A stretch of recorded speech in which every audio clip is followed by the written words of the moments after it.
Hi everyone, Dr. Monesmith here.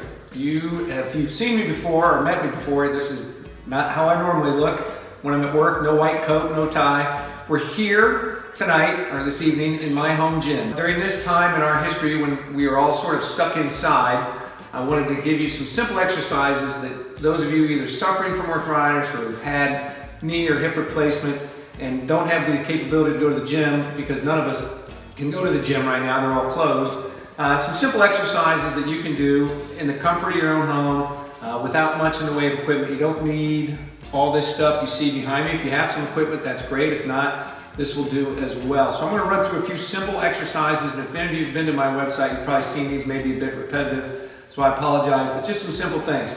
So probably the best lower extremity exercise you can do is a squat, and you don't need any weight, just your own body. And so I'm going to go through and I'll turn side to side so you can see how to do it. But a good squat, feet about shoulder width apart, okay? Weights on your heels.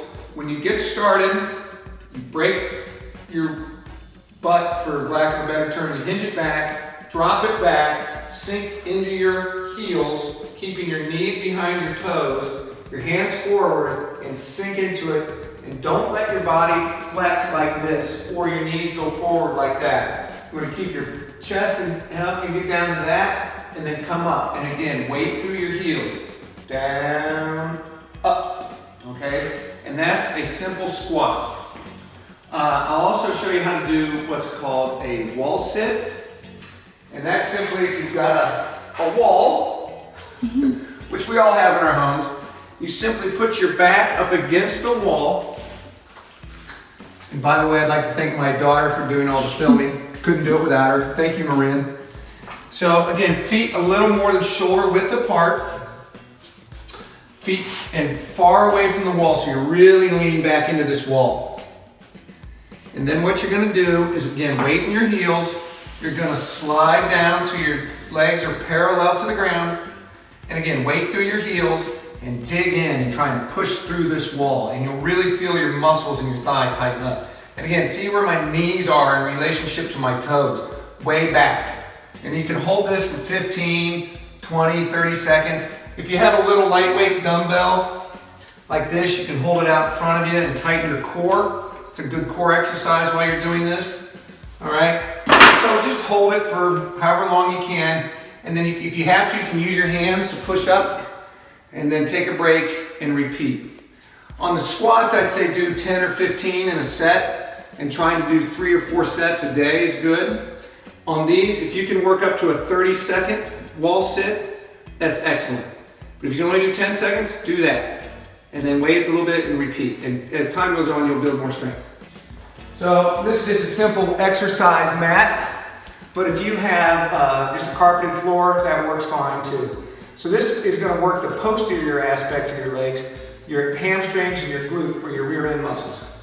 So you're just simply going to lay on your back, bring your knees to about 90 degrees, your feet are a little more, your feet on the ground, put your hands across your chest, dig your heels in and lift your pelvis up. And when you get to the top, you want to squeeze your rear end together and hold it for a few seconds and then let down.